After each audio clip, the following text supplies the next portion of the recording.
அழகே அழகு சீரியலோட upcoming episode என்னன்னு பார்க்கலாம். அழகுமதி கிட்ட சுரேஷ் பேசாமல் இருக்காரு. அழகுமதி கண்டிப்பாக தங்கராஜ் மாமா கிட்ட மன்னிப்பு கேட்கணும். இனி அழகுமதி கிட்ட பேசவே கூடாது அப்படின்னு சுரேஷ் அழகுமதியை கண்டுக்காம அமைதியாக இருக்கும்போது அழகுமதி வந்து பேசுகிறாங்க. நீங்கள் எதுக்காக எல்லாரும் முன்னாடி என்கிட்ட கேள்வி கேட்குறீங்க? எங்கள் வீட்டில் நடந்த பிரச்சனையை பற்றி உடனே எங்கள் வீட்டில் எல்லார்கிட்டையும் சொல்லணுமா? ஏன் இப்படிலாம் யோசிக்கிறீங்க? எனக்காக சப்போர்ட் பண்ண மாட்டிங்களா? தேவையில்லாமல் பேசுனது உங்கள் மாமா தங்கராஜ் தான். ஆனால் தேவையில்லாமல் பிரச்சனை செஞ்சதும் தங்கராஜ் தான். ஆனால் நீங்கள் என்கிட்ட கேள்வி கேட்குறீங்க. என் தங்கச்சிக்காக நான் சப்போர்ட் பண்ணேன், அதை நீங்கள் ஏன் புரிஞ்சிக்க மாட்டேங்கிறீங்க அப்படின்னு சொல்லும்போது, எங்கள் மாமா தங்கராஜ் என்ன பேசினாலும் சரியாக தான் இருக்கும். நீ தங்கராஜ் மாமாவை எதிர்த்து பேசியிருக்கக்கூடாது. இந்த பிரச்சனைக்கு காரணமே நீ தான். இப்போ என்கிட்ட கேள்வி கேட்குறியா? நான் மறுபடியும் உன்கிட்ட பேசணுன்னா நீ பேசாமல் தங்கராஜ் மாமா கிட்ட மன்னிப்பு கேட்டாலே போதும். நான் இனி இந்த பிரச்சனையை பற்றி பேசவே மாட்டேன், போதுமா அப்படின்னு சொல்லும்போது, நான் வந்து தங்கராஜ் மாமா கிட்ட மன்னிப்பு கேட்கணுமா? பரவாயில்லைங்க, நீங்கள் என்கிட்ட பேசலனாலும் பரவாயில்ல. நான் இந்த வீட்டு மருமக தான். என்கிட்ட உங்கள் அம்மா சரியாக பேச மாட்டாங்க. உங்கள் அப்பா ராகவன் என்கிட்ட கேள்விக்கு மேலே கேள்வி கேட்பாரு. நான் சாப்பிட்டேனா, நான் வேலைக்கு போயிட்டு வந்தேனான்னு நீங்கள் என்ன கண்டுக்கவே மாட்டீங்க. இதில் நீங்கள் என்கிட்ட பேசணுன்னு தங்கராஜ் மாமா கிட்ட மன்னிப்பு கேட்கணுமா? வேண்டாங்க, உங்கள் மாமா கிட்ட என்னால் மன்னிப்பு கேட்கவும் வேண்டாம், அதே மாதிரி நீங்கள் என்கிட்ட பேசவும் வேண்டாம், போதுமா? இந்த வீட்டில் எப்பயும் போல் மலரக்கா என்கிட்ட சந்தோஷமாக பேசுவாங்க. பாக்கியராஜ் மாமா என்னை புரிஞ்சுப்பாரு, அவங்க பேசினா போதும். நீங்கள் எப்பயும் போல் என்கிட்ட பேசாமல் இருங்க, எந்த பிரச்சனையும் இல்லை அப்படின்னு அழகுமதி பேசிட்டு போகும்போது சுரேஷ்க்கு ரொம்ப கோவம் வருது.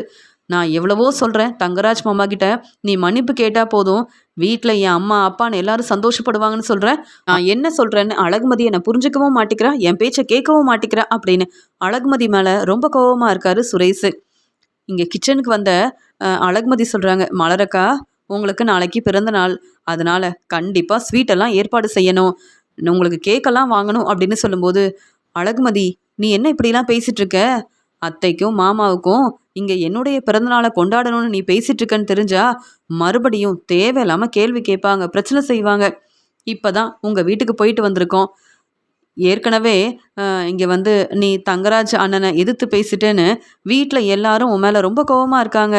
நீ எனக்காக சப்போர்ட் பண்ணுறேன்னு தெரிஞ்சா அப்புறம் தேவையில்லாமல் பிரச்சனை வரும். என்னுடைய பிறந்தநாள் தானே, எப்பயும் போல் வீட்டில் இருக்க வேலையை செய்யணும். பாக்கியராஜ் எனக்காக பரிசு கொடுக்கணும்னு நினச்சாலும் கண்டிப்பாக அந்த பரிசு எனக்கு கிடைக்காது. ஏன்னா நான் எங்கேயும் போகக்கூடாது, வீட்டில் இருக்கிற வேலையை தான் செய்யணும்னு நான் எங்கேயாவது கிளம்புன உடனே ராஜலக்ஷ்மி அத்தை சொல்ல ஆரம்பிப்பாங்க. அதனால் நான் எங்கேயும் போக மாட்டேன், வீட்டில் தான் இருக்க போகிறேன். கேக்கெல்லாம் வேண்டாம், ஸ்வீட்டெல்லாம் வேண்டாம் அப்படின்னு சொல்கிறாங்க. என்ன மலரக்கா இப்படி பேசுகிறீங்க அப்படின்னு சொல்லும்போது, இந்த வீட்டில் இத்தனை வருஷமாக மருமகளாக இருக்கேன், நம்ம மாமியாரை பற்றி எனக்கு தெரியாதா அப்படின்னு சொல்லிட்டு அங்கே வேலையெல்லாம் செஞ்சுட்டு இருக்கும்போது அங்கே ராகவன் வந்த உடனே ராஜலக்ஷ்மி அப்படின்னு கூப்பிடுறாரு.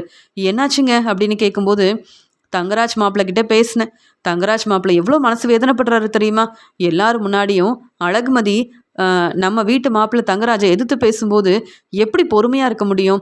தங்கராஜ் மாப்பிள்ளை எல்லாருக்கும் நல்லது தான் செய்வார், எல்லாருக்கும் சப்போர்ட் பண்ணுவார். ஏன் அழகுமதியோட அப்பாவுக்கு எவ்வளோ உதவி செஞ்சுருப்பாரு? அதெல்லாம் யோசித்து பார்க்காம ஏன் அழகுமதி இப்படிலாம் பேசுகிறான்னு கேட்கும்போது அந்த சமயம் அங்கே அழகுமதி வராங்க. மலர் சொல்கிறாங்க, அழகுமதி இப்படி தான் இவங்க பேசி தேவையில்லாமல் பிரச்சனை செய்வாங்க, நீ கொஞ்சம் பொறுமையாரு அப்படின்னு சொல்கிறாங்க. இல்லைக்கா, தங்கராஜ் எங்களுக்கு உதவி செஞ்சுருக்காரு, அவர் கொடுத்த பணத்தை நாங்கள் தான் திருப்பி கொடுத்துட்டோமே, எதுக்கு மறுபடியும் தங்கராஜ் வந்து எங்களுக்கு உதவி செஞ்சதை பற்றியே எல்லாரும் பேசிகிட்டு இருக்காங்க. என் அப்பா அவருடைய கம்பெனியில் வேலை பார்க்குறதுனால தங்கராஜ் சொல்கிற எல்லாத்தையும் நாங்கள் கேட்கணுமா? எங்கள் விருப்பத்துக்கு நாங்கள் எதுவுமே செய்யக்கூடாதா? நான் இந்த கல்யாணமே வேண்டான்னு சொன்னேன், யாருமே என் பேச்சை கேட்கல. இதுக்கெல்லாம் காரணம் அந்த தங்கராஜ் தான். இப்போ வரைக்கும் நான் இவ்வளோ பொறுமையாக இருக்கிறதுக்கு காரணம் மலரக்கா, நீங்கள் தான். உங்களை மாதிரியே நானும் இங்கே பொறுப்பான மருமகளாக இருக்கணும், அப்போ தான் என் அம்மா அப்பா சந்தோஷப்படுவாங்கன்னு நினச்சேன்.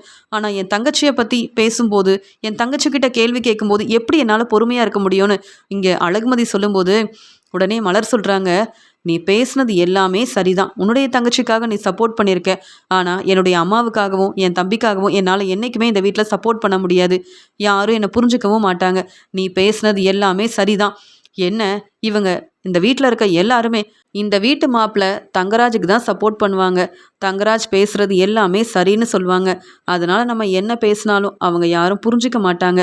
நீ பொறுமையாரு, ராகவன் மாமா பேசட்டும், கேள்வி கேட்டாலும் நீ அமைதியா இரு. அப்பதான் இந்த பிரச்சனை எல்லாம் சரியாகும். மறுபடியும் சுரேஷ் உன்கிட்ட சந்தோஷமா பேசுவான் அப்படின்னு சொல்லும்போது, வேண்டாம்க்கா, சுரேஷ் என்கிட்ட பேசவே வேண்டாம். ஏன்னா தங்கராஜ் மாமா கிட்ட நீ மன்னிப்பு கேட்கணும்னு சுரேஷ் என்கிட்ட சொன்னாரு. அப்பதான் உன்கிட்ட நான் பேசுவேன்னு சொன்னாரு. நான் இந்த வீட்டுக்கு வந்து ரொம்ப நாள் ஆகுது. ஆனால் சுரேஷ் என்கிட்ட சந்தோஷமா பேசினதில்ல. இப்போ வரைக்கும் சுரேஷ் என் மேலே ரொம்ப கோவமா இருக்காரு. அதுக்கெல்லாம் காரணம் தங்கராஜ் தான். ஆனால் தங்கராஜ் கிட்ட என்னால் மன்னிப்பு கேட்கவும் வேண்டாம், நீங்கள் என்கிட்ட பேசவும் வேண்டான்னு சுரேஷ் கிட்ட நான் தெளிவாக பேசிட்டேன். என் வாழ்க்கையை நான் பார்த்துக்கிறேன். எனக்குன்னு வேலை இருக்குது, என் குடும்பத்தை பார்த்துக்கணும். இப்படி எனக்கு நிறைய வேலை இருக்குது. இவங்க என்ன பேசினாலும் நான் கண்டிப்பாக எதிர்த்து பேச மாட்டேன் மலரக்கா, உங்கள் பேச்சை கேட்பேன் அப்படின்னு சொல்லும்போது, அழகுமதி, நீ எல்லாருக்கும் உதவி செய்யணும்னு நினைக்கிற, உன்னை நான் புரிஞ்சுக்கிறேன். ஆனால் இந்த வீட்டில் உள்ளவங்க என்றைக்குமே நம்மளை புரிஞ்சிக்க மாட்டாங்க. இந்த வீட்டில் இருக்க மருமக எல்லாரும் அவங்க பேச்சை கேட்கணும், அவங்க சொல்கிறத செய்யணும், அவங்களுக்காக எல்லா வேலையும் செஞ்சு கொடுக்கணும்னு நினைப்பாங்க. ஆனால் நம்ம என்ன யோசிக்கிறோன்னு யாருமே வந்து யோசிக்க மாட்டாங்க அப்படின்னு சொல்லும்போது, ஆமாக்கா, எனக்கு புரியுது. என் அப்பா அம்மா என்னை நினச்சி கஷ்டப்படக்கூடாது. அதனால தான் இவங்க பேசுகிறதெல்லாம் கேட்டுட்டு நான் ரொம்பவே பொறுமையாக இருக்கேன் அப்படின்னு இங்கே வந்து அழகுமதி வந்து மலர்கிட்ட சொல்லிகிட்ருக்காங்க. எல்லா வேலையும் முடிச்சுட்டு மலர் ரெஸ்ட் எடுக்கிறதுக்காக ரூமுக்கு வராங்க. இங்கே பாக்யராஜ் வந்து எப்படியாவது மலர் சொன்ன மாதிரி மலரை கண்டிப்பாக சுற்றி பார்க்க கூப்பிட்டு போகணும். மலருக்கு பெரிய ரெஸ்டாரண்ட்டில் சாப்பாடெல்லாம் வாங்கி கொடுக்கணும். மலர் நினச்சது எல்லாம் செஞ்சு கொடுக்கணும். என்ன, என் அம்மாவும் அப்பாவும் கேள்வி கேட்பாங்க, பரவாயில்ல. மலருக்காக என் அம்மா அப்பா கிட்ட நானே பேச போகிறேன். மலருக்காக தான் நான் சப்போர்ட் பண்ண போகிறேன். சுரேஷ் மாதிரி இங்கே தங்கராஜ் மாமாவுக்காக சப்போர்ட் பண்ணிவிட்டு இங்கே அழகுமதியை புரிஞ்சுக்காம சுரேஷ் இருக்கிற மாதிரி என்னால் இனி இருக்கவே முடியாது அப்படின்னு பாக்யராஜ் வந்து யோசிக்கிறாரு. இங்கே மலர் நல்லா ரெஸ்ட் எடுக்கிறாங்க. அந்த சமயம் அங்கே வந்த பாக்யராஜ், மலரு அப்படின்னு கூப்பிட்ட உடனே, என்னங்க இப்போ தான் ரெஸ்ட் எடுக்கிறேன், நீங்கள் அதுக்குள்ளே ஏன் என்னை கூப்பிடுறீங்கன்னு கேட்கும்போது, இல்லை மலரு, உனக்கு பிறந்த நாள், நான் வாழ்த்து சொல்ல வேண்டாமா, நீ நினச்சதெல்லாம் நான் செய்ய போகிறேன் அப்படின்னு சொல்லும்போது, இப்போ தாங்க நான் ரெஸ்ட் எடுக்கலாமேன்னு வந்தேன். எவ்வளோ சீக்கிரமாக நான் வேலையெல்லாம் செய்யணும் தெரியுமா? எல்லாரும் வேலைக்கு கிளம்புறதுக்குள்ளே கிச்சனில் இருக்க வேலையெல்லாம் செய்யணும். இப்போ வந்து நீங்கள் என்கிட்ட பேச வேண்டாம், நான் முதல்ல ரெஸ்ட் எடுக்கணும்னு சொல்லும்போது, நீ முதல்ல கிளம்பு, நம்ம எங்கேயாவது போயிட்டு வரலான்னு சொல்கிறாங்க. என்னது, அத்தைக்கிட்ட சொல்லாமல் இங்கேருந்து கிளம்புறதா? என்னால் முடியாதுங்க. ராஜலக்ஷ்மி அத்தைக்கு மட்டும் தெரிய வந்தா அவ்வளவுதான், கேள்விக்கு மேலே கேள்வி கேட்பாங்க. அவங்க கேட்குற கேள்விக்கெலாம் என்னால் பதில் சொல்லவே முடியாது அப்படின்னு சொல்லும்போது, என்ன மலரு, நீ தானே ஆசைப்பட்ட, நீங்கள் என்னை கூப்பிட்டு போகணும், சந்தோஷமாக எல்லா இடத்துக்கும் போயிட்டு வரணும் அப்படின்னு நீ நினச்ச மாதிரி நாளைக்கு நான் ஆஃபீஸ்க்கு போக போகிறதில்ல, அதுக்கப்புறம் நீ நல்லா ரெஸ்ட் எடுக்கலாம் அப்படின்னு சொல்லும்போது, எப்படிங்க ரெஸ்ட் எடுக்க முடியும்? இப்போ நம்ம சுற்றி பார்க்க போனால் எனக்கு பிடிச்ச மாதிரியே எல்லா இடத்துக்கும் கூப்பிட்டு போவீங்க. ஆனால் வந்த உடனே மறுபடியும் வேலையை செய்ய ஆரம்பிக்கணும்.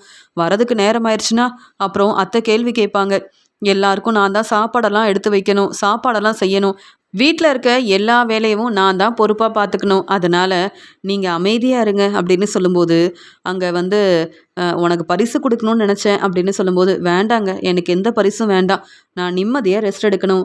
எனக்கு அதுவே போதும். நாளைக்கு இருக்கிற வேலையெல்லாம் நினச்சா சரியாக எனக்கு ரெஸ்ட் எடுக்க கூட முடியாது. அவ்வளோ வேலை இருக்குது அப்படின்னு சொல்லும்போது, என்ன மலரு, நீ ஆசைப்பட்ட மாதிரியே எல்லா இடத்துக்கும் கூப்பிட்டு போகணும்னு நினச்சேன். ஆனால் நீ இப்படிலாம் பேசுறியே அப்படின்னு சொல்லும்போது, மலருக்காக வாங்கிட்டு வந்த ஒவ்வொன்றையும் பாக்யராஜ் ரொம்ப சந்தோஷமாக மலருக்கு கொடுக்கும்போது, வாழ்த்து சொல்லும்போது மலர் ரொம்பவே சந்தோஷப்படுறாங்க. பரவாயில்ல பாக்யராஜ், நீங்கள் சொன்ன மாதிரியே எனக்கு பரிசெல்லாம் வேற கொடுக்குறீங்க, இதெல்லாம் நான் எதிர்பார்க்கவே இல்லை. ரொம்ப சந்தோஷமாக இருக்குது பாக்யராஜ் அப்படின்னு சொல்கிறாங்க. நாளைக்கு கண்டிப்பாக நீ சொன்ன இடத்துக்குலாம் நான் கூப்பிட்டு போக போகிறேன். நாளைக்கு வீட்டில் இருக்க வேலையெல்லாம் நீ செய்ய வேண்டாம், என் அம்மா கிட்ட நானே பேசிக்கிறேன், உனக்காக கண்டிப்பாக நான் சப்போர்ட் பண்ணுவேன் அப்படின்னு சொல்லும்போது, என்ன பாக்யராஜ், எனக்காக ராஜலக்ஷ்மி அத்தைக்கிட்ட பேச போகிறீங்களா? என்னதான் நீங்கள் பேசினாலும் எனக்காக சப்போர்ட் பண்ணாலும் என்ன மலருக்கு இவ்வளோ சப்போர்ட் பண்ணுற? நீ முதல்ல உன்னுடைய வேலைக்கு கிளம்பு. நீ வீட்டில் இருக்க வேண்டாம், உனக்கு நிறைய வேலை இருக்குது. எதுக்காக மலரை வந்து இப்போ சுற்றி பார்க்க கூப்பிட்டு போகணும்னு சொல்கிற? வீட்டில் எவ்வளோ வேலை இருக்குது, மலர் தான் எல்லா வேலையும் பார்க்கணுன்னு ராஜலக்ஷ்மி அத்தை பேசுவாங்க. அதுக்கப்புறம் வேறு வழி இல்லாமல் நீங்களும் வேலைக்கு கிளம்பிடுவீங்க, அப்படி தானே பாக்யராஜ் அப்படின்னு சொல்கிறாங்க. இல்லை மலரு, அப்படிலாம் நடக்காது. நீ நாளைக்கு வீட்டில் இருக்க எந்த வேலையும் செய்ய வேண்டாம். நீ நாளைக்கு எங்கெல்லாம் போகணும்னு ஆசைப்பட்டியோ எல்லா இடத்துக்கும் உன்னை நான் கூப்பிட்டு போக போகிறேன், போதுமா? இப்போ சந்தோஷமாக ரெஸ்ட் எடு. நாளைக்கு நீ நினச்ச மாதிரியே உன்னை நான் வந்து சுற்றி பார்க்க கூப்பிட்டு போக போகிறேன்னு சொல்லும்போது மலர் ரொம்பவே சந்தோஷப்படுறாங்க. பாக்கியராஜ் வந்து நம்ம சொன்னதெல்லாம் வந்து அப்படியே செய்யணும்னு நினைக்கிறாரு. ஆனால் ராஜலக்ஷ்மி அத்தை கண்டிப்பாக பிரச்சனை செய்வாங்க. அதனால் சீக்கிரமாகவே நாளைக்கு வீட்டில் இருக்க வேலையெல்லாம் செஞ்சிடணும் அப்படின்னு மலர் வந்து யோசிக்கிறாங்க. அடுத்த நாள் இங்கே வந்து அழகுமதி வந்த உடனே மலரக்கா உங்களுக்கு பிறந்தநாள் தானே அப்படின்னு வாழ்த்து சொல்கிறாங்க. மலர் எனக்கு ரொம்ப சந்தோஷமாக இருக்குது அப்படின்னு சொல்லும்போது, என்னக்கா கிச்சனில் இருக்க வேலையெல்லாம் பார்த்துட்டு இருக்கீங்க, நீங்கள் முதல்ல கோயிலுக்கு போயிட்டு வாங்க, அது மட்டும் இல்லாமல் நீங்கள் ரெஸ்டாரண்ட்டில் சாப்பிட்டுட்டு வாங்க, ரொம்ப நேரம் கழித்து வந்தாலும் பரவாயில்ல, வீட்டில் இருக்க வேலையை நான் பார்த்துக்கிறேன், எனக்கும் சாப்பாடெல்லாம் செய்ய தெரியும், கிச்சனில் இருக்க வேலையை பொறுப்பாக பார்த்துப்பேன், இன்றைக்கி கிச்சனில் இருக்க வேலையை நான் பார்த்துக்கிறேன், நீங்கள் வீட்டுக்கு வரதுக்குள்ளே எல்லாருக்கும் சாப்பாடெல்லாம் வந்து செஞ்சு கொடுத்துருவேன், நீங்கள் கவலைப்படாமல் நீங்கள் வந்து இன்றைக்கி கோயிலுக்கு போயிட்டு வாங்க அப்படின்னு சொல்லும்போது, பரவாயில்ல அழகுமதி, எங்களுக்காக நீ சப்போர்ட் பண்ணுற, நீ எங்களுக்காக வந்து உதவி செய்கிறதுக்காக தான் கிச்சனில் இருக்க வேலையெல்லாம் தனியாக பார்த்துக்கிறேன்னு சொல்கிற, ஆனாலும் உன்னால் இவ்வளோ வேலையை எப்படிப்பா பார்த்துக்க முடியும் அப்படின்னு சொல்கிறாரு பாக்யராஜ். என்னம்மாம்மா நீங்கள், இன்றைக்கி மலரக்காவோட பிறந்தநாள், அவங்க சந்தோஷமாக இருக்கணும், எப்பயும் போல் வீட்டில் இருக்க வேலையை செஞ்சுக்கிட்டே இருந்தால் எப்படி அவங்க வந்து சந்தோஷமாக இருப்பாங்க, இன்றைக்கி மலரக்கா ஆசைப்பட்ட மாதிரியே அவங்கள நீங்கள் சந்தோஷமாக வந்து சுற்றி பார்க்க கூப்பிட்டு போங்க, கோயிலுக்கு போயிட்டு வாங்க, ரெஸ்டாரண்ட்டில் சாப்பிடுங்க, மலரக்கா என்ன சொல்கிறாங்களோ அவங்களுக்கு தேவையான எல்லாத்தையும் வாங்கி கொடுங்க, மலரக்கா சந்தோஷமாக இருக்கணும் அப்படின்னு சொல்லும்போது, பாத்தியா மலரு, அழகுமதி நம்மளை புரிஞ்சுக்கிட்டு நமக்கு எவ்வளோ பெரிய உதவி செய்கிறாங்க பாரு, ஆனால் இந்த வீட்டில் இருக்க என் அம்மாவும் அப்பாவும் மட்டும் என்றைக்குமே நம்மளை புரிஞ்சிக்க மாட்டாங்க. சரி அழகுமதி, நீ சொல்கிற மாதிரியே நான் மலரை கூப்பிட்டு கோயிலுக்கு போயிட்டு வரேன் அப்படின்னு சொல்லிட்டு கிளம்புறாங்க.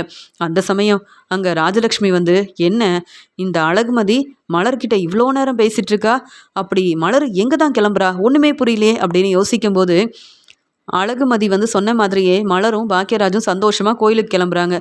எப்பயும் போல் அங்கே வந்த ராஜலக்ஷ்மி மலர்கிட்ட சொல்கிறாங்க, என்ன மலர் கிச்சனில் இருக்க வேலையை செய்யாமல் எங்கே கிளம்பிட்ட அப்படின்னு கேட்கும்போது, அத்தை இன்னைக்கு என்னுடைய பிறந்தநாள், அதனால் கோயிலுக்கு போயிட்டு வரலான்னு நினைக்கிறேன்னு சொல்லும்போது, இங்கே வீட்டில் இவ்வளோ வேலை இருக்குது, அதுக்கப்புறமா வேலையெல்லாம் செஞ்சுட்டு போகலாமே அப்படின்னு சொல்கிறாங்க. அத்தை நான் சீக்கிரமாக வீட்டுக்கு வந்துடுவேன், அதுக்கப்புறம் வீட்டில் இருக்க வேலையை பார்த்துக்கிறேனே அப்படின்னு சொல்லும்போது, ஆமாம்மா அப்படின்னு பாக்யராஜ் சொல்லும்போது, ஆமாம் பாக்யராஜ், இன்றைக்கி நீ வேலைக்கு போகலையா, எதுக்கு வீட்டில் இருக்க அப்படின்னு சொல்லும்போது, அதான் மலர் சொன்னாலம்மா மலரோட பிறந்தநாளைக்கு கோயிலுக்கு போகணும், நிறைய வேலை இருக்குது அப்படின்னு சொல்லும்போது, அதெல்லாம் இருக்கட்டும், மலர் தனியாக கோயிலுக்கு போயிட்டு வர மாட்டாளா, நீ கண்டிப்பாக கூட போகணுமா என்ன, உனக்கு நிறைய வேலை இருக்கும், வேலையெல்லாம் செய்யாமல் எதுக்கு வீட்டில் இருக்கணும், முதல்ல நீ வேலை கிளம்பு அப்படின்னு சொல்லும்போது, அங்கே வந்து அழகுமதி சொல்கிறாங்க, அவங்க தான் கோயிலுக்கு கிளம்பிட்டாங்கல்ல, கண்டிப்பாக மலரக்கா வேலை செய்யணும்னு சொல்கிறீங்க, பாக்யராஜ் மாமா மலரக்காவோட பிறந்தநாளைக்காக தான் வேலைக்கு போகாமல் இருக்காருன்னு நீங்கள் இன்னும் புரிஞ்சுக்கலையா, மலரக்கா நீங்கள் ஏன் இவ்வளோ நேரம் பேசிக்கிட்டே இருக்கீங்க,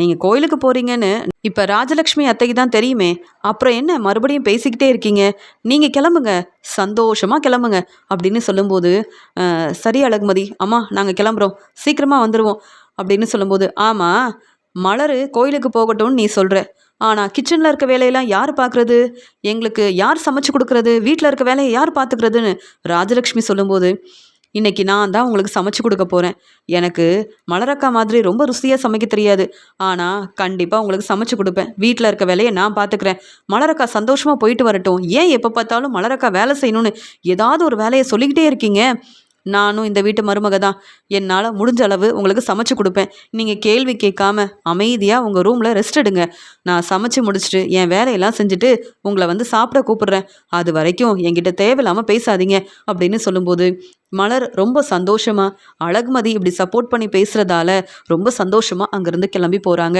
இங்கே பாக்யராஜ் வந்து சொல்கிறாங்க, பாத்தியா மலர், நமக்கு அழகுமதி எவ்வளோ சப்போர்ட் பண்ணுறா பாத்தியா, இதே மாதிரி அழகுமதிக்கு நம்ம எப்பயுமே சப்போர்ட் பண்ணணும், சுரேஷ் சீக்கிரமாகவே அழகுமதியை புரிஞ்சுக்கணும் அப்படின்னு பாக்யராஜ் பேசும்போது, ஆமாம் பாக்யராஜ், இன்னைக்கு ராஜலக்ஷ்மி அத்தை நிறைய வேலை இருக்குன்னு சொன்ன உடனே இன்னைக்கு கண்டிப்பாக சுற்றி பார்க்க போகவே முடியாது அப்படின்னு நினச்சேன், ஆனால் அழகுமதி நமக்காக பேசினதால தான் ராஜலக்ஷ்மி அத்தை பதில் பேசாமல் அமைதியாக இருந்தாங்க, நம்ம சந்தோஷமாக கிளம்பி வந்துட்டோம் அப்படின்னு சொல்கிறாங்க மலர். இங்கே மலர் நினச்ச மாதிரியே பாக்யராஜ் எல்லா இடத்துக்கும் கூப்பிட்டு போகிறாங்க. மலர் உனக்கு என்ன பிடிக்கும் அப்படின்னு கேட்குறாங்க. முதல்ல கோயிலுக்கு போயிட்டு வருவோம் அப்படின்னு இங்கே மலர் சொன்ன மாதிரியே பாக்யராஜும் மலரும் சந்தோஷமாக கோயிலுக்கு போகிறாங்க. அது மட்டும் இல்லாமல் நம்ம ரெஸ்டாரண்ட்டுக்கு போவோம், எப்பயுமே வீட்டில் தானே சாப்பிட்றோம், உனக்கு என்ன பிடிக்கும்னு எனக்கு தெரியும், என்ன என் அம்மா தான் மலருக்காக இதெல்லாம் வாங்கி கொடுக்க வேண்டான்னு சொல்லுவாங்க, ஆனால் எனக்கு தெரியும் உனக்கு என்ன பிடிக்கும்னு, ஒவ்வொன்றையும் இன்றைக்கி நான் உனக்காக வாங்கி கொடுக்க போகிறேன் அப்படின்னு மலருக்கு பிடிச்ச சாப்பாடெல்லாம் வாங்கி கொடுக்கும்போது, பரவாயில்ல பாக்யராஜ், எனக்கு என்ன பிடிக்கும்னு உங்களுக்கு தெளிவாக தெரியுதே, அது மட்டும் இல்லாமல் எனக்கு என்ன பிடிக்கும்னு தெரிஞ்சுக்கிட்டு எனக்கு இவ்வளோ சந்தோஷமாக ஒவ்வொன்றையும் வாங்கி கொடுக்குறீங்க, ரொம்ப சந்தோஷமாக இருக்குது பாக்யராஜ் அப்படின்னு சொல்லும்போது, உன்னுடைய பிறந்தநாளுக்கு நான் பரிசு கொடுக்கணும்னு நினைக்கிறேன் அப்படின்னு சொல்லும்போது, அதெல்லாம் இருக்கட்டும், இன்றைக்கி நீங்கள் என்னை சந்தோஷமாக இங்கே கூப்பிட்டு வந்திருக்கீங்க, எனக்கு நீங்கள் தந்த பெரிய பரிசே இதுதான். எனக்காக உங்கள் அம்மா கிட்ட சப்போர்ட் பண்ணி பேசியிருக்கீங்க. நீங்கள் எப்பயுமே எனக்காக சப்போர்ட் பண்ண மாட்டீங்க, உங்கள் அம்மா அப்பா பேச்சை தான் கேட்பீங்க. ஆனால் இப்போ கண்டிப்பாக வந்து மலரை வந்து பிறந்தநாளைக்காக நான் கோயிலுக்கு கூப்பிட்டு போகணும், நான் இன்றைக்கி வேலைக்கு போக மாட்டேன்னு நீங்கள் உங்கள் அம்மா கிட்ட எனக்காக தானே பேசுனீங்க, எனக்கு அதுவே போதும். இப்போ நம்ம எல்லாரும் சந்தோஷமாக நம்ம வீட்டில் இருக்கோம். ஆனால் என்னைக்காவது எனக்காக நீங்கள் வந்து உதவி செய்யணும்னா, நீங்கள் எனக்காக சப்போர்ட் பண்ணி பேசினா அதுவே போதும்னு சொல்லும்போது, எனக்கு தெரியும் மலரு, என் வீட்டில் உள்ள எல்லாருக்காகவும் நீ கஷ்டப்பட்டு நிறைய வேலை செய்கிற. என்னதான் பேசினாலும் ரொம்ப பொறுமையாக அமைதியாக இருக்க. எனக்கு ஆனாலும் உனக்கு சப்போர்ட் பண்ண முடியாத நிலமையில தான் இருக்கேன். ஆனால் இனி அப்படிலாம் இருக்க மாட்டேன். உனக்காக நான் கண்டிப்பாக சப்போர்ட் பண்ணுவேன். நம்ம வீட்டில் நீ எப்பயுமே சந்தோஷமாக இருக்கணும் அப்படின்னு பாக்யராஜ் சொல்லும்போது, ஆமாம் பாக்யராஜ், இன்றைக்கி நான் எந்த வேலையும் செய்யாமல் எவ்வளோ சந்தோஷமாக இருக்கேன்னு தெரியுமா? இங்கே ராஜலக்ஷ்மி அத்தை என்கிட்ட கேள்வி கேட்கல. எனக்காக இங்கே வந்து பாக்யராஜ் நீங்களும் அழகுமதியும் அவ்வளோ சப்போர்ட் பண்ணியிருக்கீங்க. இன்றைக்கி தான் நான் ரொம்ப சந்தோஷமாக இருக்கேன் அப்படின்னு சொல்லும்போது, எல்லா இடத்துக்குமே இங்கே மலரை கூப்பிட்டு போகிறாங்க. அப்போ தான் மலர் யோசிக்கிறாங்க, ராகவி வந்து சாப்பிட்டாளா, ராகவி வந்து என்ன செய்கிறான்னு நான் ஃபோன் பண்ணவே இல்லை அப்படின்னு சொல்லும்போது, பரவாயில்ல அழகுமதி இருக்காங்கல்ல பார்த்துப்பாங்கன்னு சொல்லும்போது, இல்லை நம்ம சீக்கிரமாக வீட்டுக்கு கிளம்பலாம், அப்புறம் அத்தை கேள்வி கேட்பாங்க, ரொம்ப நேரம் ஆயிடுச்சு, நம்ம இங்கேயே சாப்பிட்டுட்டோம், இப்போ சீக்கிரமாக வீட்டுக்கு போகலன்னா அப்புறம் அத்தையும் மாமாவும் கேள்வி கேட்பாங்க பாக்யராஜ், நீங்கள் அதுக்கப்புறம் எனக்காக சப்போர்ட் பண்ணி பேச மாட்டீங்க, நம்ம இங்கே வந்து ரொம்ப நேரம் ஆகுது அப்படின்னு சொல்லும்போது, நீ சொன்ன மாதிரி எல்லா இடத்துக்கும் கூப்பிட்டு போயிட்டேன், அதனால தான் இவ்வளோ நேரம் ஆயிடுச்சு, பரவாயில்ல நம்ம வீட்டுக்கு கிளம்பலாம் அப்படின்னு இங்கே வந்து மலருக்கு பரிசு கொடுக்குறாரு பாக்யராஜ். மலர் ரொம்பவே சந்தோஷப்படுறாங்க. அப்புறம் பாக்யராஜும் மலரும் வீட்டுக்கு கிளம்பி வராங்க. இங்கே ராகவன், என்ன ராஜலக்ஷ்மி, மலர் எங்கே போயிட்டு வராங்கன்னு கேட்கும்போது, நீங்கள் ஏங்க என்கிட்ட கேள்வி கேட்குறீங்க, கோயிலுக்கு போயிட்டு சீக்கிரமாக வந்துடுவேன்னு மலர் சொன்னேன், ஆனால் எவ்வளோ நேரம் கழித்து வந்திருக்கா பாருங்கள், வீட்டில் சரியாக சாப்பிட்டோமான்னு கூட இங்கே வந்து மலர் பார்க்கவே இல்லை. அழகுமதி தான் இன்றைக்கி சமைச்சு கொடுத்தா, சரியாக சாப்பிடவே முடியல, அழகுமதிக்கு சமைக்கவே தெரியாது, மலருக்கு சப்போர்ட் பண்ணுறேன்னு இன்றைக்கி கிச்சனில் இருக்க வேலையை நான் பார்த்துக்கிறேன்னு எல்லாருக்கும் சமைச்சு கொடுத்தா, நான் சரியாக சாப்பிடவே இல்லைங்க, சாப்பாடு அவ்வளோ ருசியாகவும் இல்லை, எதுக்கு இந்த மலர் வேணும்னே இப்படி நம்மக்கிட்ட பொய் சொல்லிட்டு சுற்றி பார்க்க கிளம்பி போகணும், எனக்கு தெரியும் மலருக்கு நம்ம வீட்டில் இருக்க பிடிக்கவே இல்லைங்க, அவங்க நினச்ச இடத்துக்கு போகணும், அவங்க நினைக்கிற மாதிரிலாம் வந்து நம்ம அவங்க பேச்சை கேட்கணுன்னு யோசிக்கிறாங்க அப்படின்னு சொல்லும்போது, அங்கே வந்து அழகுமதி, அத்தை சாப்பாடு ருசியாக இல்லைன்னு சொல்கிறீங்க, ஆனால் நான் சாப்பாடெல்லாம் எடுத்து வைக்கும்போது சாப்பாடெல்லாம் நல்லா இருக்குன்னு தானே சாப்பிட்டீங்க, இப்போ எதுக்கு தேவையில்லாமல் பேசுகிறீங்க, என்னால் முடிஞ்ச அளவு சமைச்சு கொடுத்தேன், ஆனால் சாப்பாடு நீங்கள் சொல்கிற மாதிரி அவ்வளோ வந்து நல்லா தான் இருந்தது, நல்ல ருசியாக தான் இருந்தது, நீங்கள் சொல்கிற மாதிரிலாம் எதுவுமே இல்லையே, என்னால் முடிஞ்ச மாதிரி சமைச்சு கொடுத்துருக்கேன், எனக்கு இவ்வளவு தான் சமைக்க தெரியும் அப்படின்னு சொல்கிறாங்க. அழகுமதி, உன்கிட்ட நான் பேசவே இல்லை, ஏன்னா எங்கள் வீட்டு மாப்பிள்ளை தங்கராஜுக்கு தர வேண்டிய மதிப்பு மரியாதையே நீ தரல, அதனால் உன்கிட்ட பேச வேண்டிய அவசியம் எனக்கு இல்லை, இப்படி தான் தேவையில்லாமல் நீ என்னை எதிர்த்து பேசுவ, உண்மையை தான் சொல்கிறேன், உனக்கு சமைக்கவே தெரியல அப்படின்னு சொல்கிறாங்க. உடனே அங்கே வந்த மலர், அத்தை நான் இப்போவே சாப்பாடெல்லாம் எடுத்து வைக்கிறேன், சாப்பாடெல்லாம் செய்ய ஆரம்பிக்கிறேன், வீட்டில் இருக்க வேலையை நான் பார்த்துக்கிறேன்னு சொல்லும்போது, என்ன மலர் நல்ல பேர் வாங்கலான்னு நினைக்கிறியா, ஆமாம் சீக்கிரமாக வீட்டுக்கு வந்துடுவேன்னு சொன்னேன், இவ்வளோ நேரமாக எங்கே போயிட்டு வரீங்க அப்படின்னு கேட்கும்போது, அம்மா இன்னைக்கு சொன்ன மாதிரியே மலரோட பிறந்தநாள், நான் தாம்மா மலரை கூப்பிட்டு போனேன், மலருக்கு பிடிச்ச இடத்துக்குலாம் கூப்பிட்டு போயிட்டு வந்தேன், என்னம்மா வந்த உடனே கேள்வி கேட்குறீங்க, நான் வேணும்னா சாப்பாடெல்லாம் வாங்கிட்டு வரேன், ஆனால் மலர் இப்போ தான் வந்திருக்காங்க, உடனே உங்களுக்கு சாப்பாடெல்லாம் எடுத்து வைக்கணுமா, சாப்பாடெல்லாம் செஞ்சு கொடுக்கணுமான்னு சொல்லும்போது, அழகுமதி சொல்கிறாங்க, இல்லை நான் சாப்பாடெல்லாம் செஞ்சுட்டேன், ஆனால் இவங்க கேட்குற மாதிரி ஒவ்வொருத்தருக்கும் விதவிதமாக என்னால் செய்ய முடியாது, எப்பயும் போல் நான் செய்கிற சாப்பாடை சாப்பிட வேண்டியதானே, ஏன் இப்படி கேள்வி கேட்குறாங்கன்னு ஒன்றுமே புரியல அப்படின்னு சொல்கிறாங்க அழகுமதி. எங்கள் வீட்டில் நாங்கள் இப்படி தான், நாங்கள் கேட்குற சாப்பாடை சமைச்சு கொடுக்கணும், நீ சமைக்கிற சாப்பாடை சாப்பிட முடியாது அப்படின்னு ராகவன் ரொம்ப கோபமாக பேசுகிறாரு. இந்த குடும்பத்தையே நாங்கள் தான் பார்த்துக்கிறோம், எங்களுக்காக சரியாக சமைச்சு கொடுக்க முடியாதா, என்ன மலர் இதெல்லாம், பொறுப்பான மருமகளாக வீட்டில் தானே நீ இருந்திருக்கணும், வீட்டில் இருக்க வேலையை செய்யாமல் இவ்வளோ நேரம் கழிச்சு வர அப்படின்னு சொல்லிட்டு, என்ன பாக்யராஜ் நீ தான் மலர்கிட்ட பேசி புரிய வைக்கணும், நீயும் மலருக்கு ரொம்ப சப்போர்ட் பண்ணுற, மலர் இதெல்லாம் சரியில்லை, இந்த வீட்டு மருமகளாக பொறுப்பாக இருக்கணும், ஆனால் நீ இங்கே வந்து அழகுமதி பேச்சை கேட்டுட்டு தேவையில்லாத வேலை செய்கிற அப்படின்னு சொல்லும்போது, இங்கே உடனே ராஜலக்ஷ்மி சொல்கிறாங்க, இல்லைங்க மலர் இப்போல்லாம் நம்ம பேச்சை கேட்குறதில்ல, பேசாம மலரு அவங்க அம்மா வீட்டுக்கு போகட்டும்னு சொன்னாதான் நம்மளோட அருமை பெருமை என்னன்னு மலரு புரிஞ்சுப்பான்னு நினைக்கிறேன்னு சொல்லும்போது, அத்தை அப்படி நான் என்னத்த செஞ்சுட்டேன்? என் அம்மா வீட்டுக்கு அனுப்பணும்னு சொல்றீங்க அப்படின்னு மலர் கேள்வி கேட்குறாங்க. என்ன மலரு கேள்வி கேட்குற? எதிர்த்து பேசுறியா? என்ன இப்படிலாம் பேச சொன்னது இந்த வீட்டு மருமக அழகுமதி தானா? அழகுமதி மாதிரியே பேசுற? இப்படிலாம் பேசுனா நீ இந்த வீட்டில் மருமகளா இருக்க முடியாது அப்படின்னு சொல்லும்போது, அத்தை நான் வந்து எங்கேயும் வரலன்னு சொன்னேன். உங்கள் பையன் பாக்கியராஜ் தான் பேசி கோயிலுக்கு கூப்பிட்டு போனார். அதுக்கப்புறம் எல்லா இடத்துக்கும் போயிட்டு வந்தோம். அத்தை இன்னைக்கு ஒரு நாள் தானே, ஏன் இப்படிலாம் பேசுகிறீங்கன்னு சொல்லும்போது, என்னையும் எதிர்த்து பேசுறியா அப்படின்னு ராஜலக்ஷ்மி ரொம்ப கோவமா மலரை பலார்னு வெளுத்து வாங்குறாங்க. உடனே மலர் அழ ஆரம்பிக்கிறாங்க. என்ன பாக்கியராஜ் பார்த்துட்டு அமைதியாக இருக்கீங்க? நீங்கள் தானே எனக்கு சப்போர்ட் பண்ணுறேன்னு சொன்னீங்க அப்படின்னு அழ ஆரம்பிக்கிறாங்க. உடனே அழகுமதி யோசிக்கிறாங்க, மலரக்கா ரொம்ப நல்லவங்க. இன்னைக்கு அவங்களுடைய பிறந்த நாள். அவங்க சந்தோஷமா கோயிலுக்கு போயிட்டு வந்திருக்காங்க அப்படின்னு ராஜலட்சுமி அத்தை கொஞ்சம் கூட யோசிக்காம எதுக்கு இப்படிலாம் பேசுறாங்க, ஏன் இப்படிலாம் பிரச்சனை செய்றாங்க அப்படின்னு அழகுமதி ரொம்ப கோவமா, அத்தை நீங்க செய்யறதெல்லாம் சரியில்லை. இப்பவே மலரக்கா கிட்ட மன்னிப்பு கேளுங்க. அவங்க இந்த வீட்டு மருமக தான். ஆனா எப்பயும் உங்க பேச்சை தான் கேட்கணும்னு எந்த அவசியமும் இல்லை. எதுக்கு மலரக்கா கிட்ட கேள்வி கேட்குறீங்க? எதுக்கு அவங்களுக்கு பிரச்சனை செய்கிறீங்க? நீங்கள் செய்கிறதெல்லாம் சரியில்லை அப்படின்னு ரொம்ப கோவமா பேசும்போது, என்ன அழகுமதி நீ எப்படி பேசிட்டு இருக்க? ஒன்னால தான் மலரு என் பேச்சை கேட்க மாட்டேங்கிறா. ஒன்னால தான் மலரு என்னை எதிர்த்து பேசுகிறா அப்படின்னு சொல்லும்போது, இப்போவும் சொல்கிறேன், மலர் மட்டும் என் பேச்சை கேட்கலனா இந்த வீட்டு மருமகளாக இருக்கவே முடியாது. மலரு நான் சொல்கிற மாதிரி இந்த வீட்டில் இருக்க எல்லா வேலையும் நீ செய்யணும். இல்லை அப்புறம் உங்கள் அம்மா வீட்டுக்கு தான் நீ போகணும்னு சொன்ன உடனே, மலரக்கா ரொம்ப நல்லவங்க, ஆனால் நீங்கள் அவங்கள புரிஞ்சுக்காம இப்படி பேசுகிறீங்கல்ல, நீங்கள் திருந்தவே மாட்டீங்க அப்படின்னு இங்கே அழகுமதி ராஜலக்ஷ்மியை பலார்னு வெளுத்து வாங்குறாங்க.